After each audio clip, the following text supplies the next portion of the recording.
صدقه هم فراموش نکنید. 1 تومن صدقه بدید تو ماه رمضان چقدر میشه؟ مثل این که 83 سال صدقه دادید.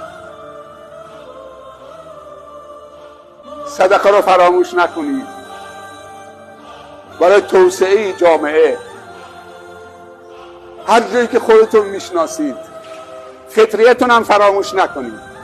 اونایی که 120 میلیون تومان پول دارن، نصاب زکات 120 میلیون تومانه، باید برای هر نفر 400,000 تومان فطریه بدن. کسانی که 120 میلیون پول تو بانک دارن، اگه 5 نفر اعضای خانوادهشون میشه 45 تا 2 میلیون تومان باید زکات فطر بده. هر کسی نصاب زکات داره یعنی 120 میلیون تومان. اونایی که 60 میلیون دارن 1 میلیون بده. اونایی که 30 میلیون دارن 500,000 تومان بده. اونایی که 200 کمتر دارن 15 میلیون دارن 250,000 تومان بدن. اما اونی که 120 میلیون پول تو حسابشه بیاد 30 تومان زکات فطر بده، نه.